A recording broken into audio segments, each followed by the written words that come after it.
What are the different macro factors that you're watching right now for the tech sector?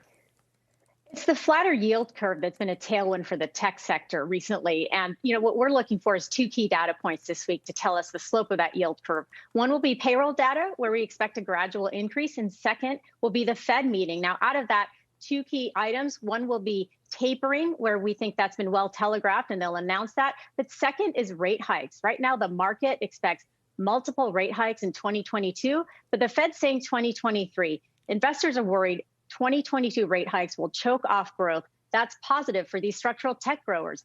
However, our issue is that tech valuations look pretty stretched versus value stocks. If the Fed stays dovish, the next move could be up with yields, and that's actually more positive for cyclicals. So we're pretty selective on tech here. We think you need to focus on companies with pricing power and the ability to beat earnings next year. So let's talk about some of those picks among the mega caps and which companies you do like right now. It sounds like you're bullish on Amazon, but bearish on Apple. Tell us a little bit about that.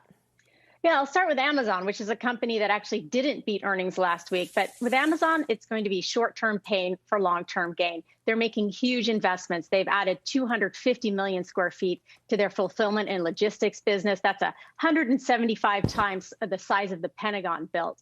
This is going to be great for Amazon going forward. And looking at some of their other businesses, their core retail business actually grew 8%. AWS did well. Amazon, we think, is actually well positioned for 2022. And they have pricing power with their Prime membership and also raising prices for Whole Foods customers.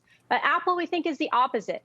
This is a stock that has lagged. It'll likely continue to lag. Consumers are shifting from buying goods to buying services. You look at the iPhone, it's about half their business. It's grown 47% year over year. This isn't sustainable. In the past, this was a low single-digit growing business. The story's the same for iPads and Macs. Those have grown 45% and 30% year to date. If you look at history, they really have minimal growth. So that normalization of Apple's growth, I think, is going to be tough on the stock price, even though it is a fabulous company. But the growth just needs to normalize for Apple.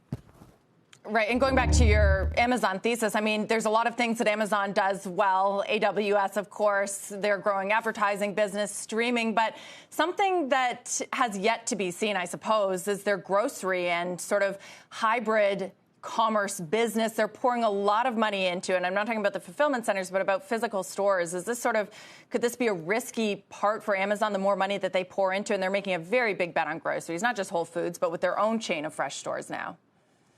I think for online companies, the omni-channel strategy is the key to have an online and a brick and mortar business, which is what Amazon is doing. We were happy to see pricing power in their Whole Foods business. We think that'll help drive their margins going forward. So these are investments we think Amazon's making the right decisions here. If people pay for it, though, right? I mean, this puts them in a league to compete with other physical retail stores and grocery stores that have more experience.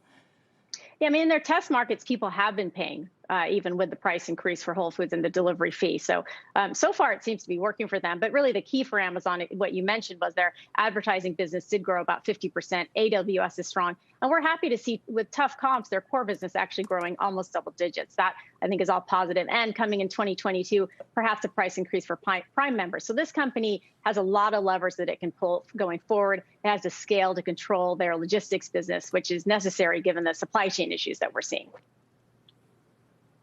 Sarah, I want to get your take on Alphabet in particular, and specifically looking at how, while we're seeing strength in search, some of the growth drivers, such as YouTube, are seeing that growth rate slow. What do you anticipate going forward for that company?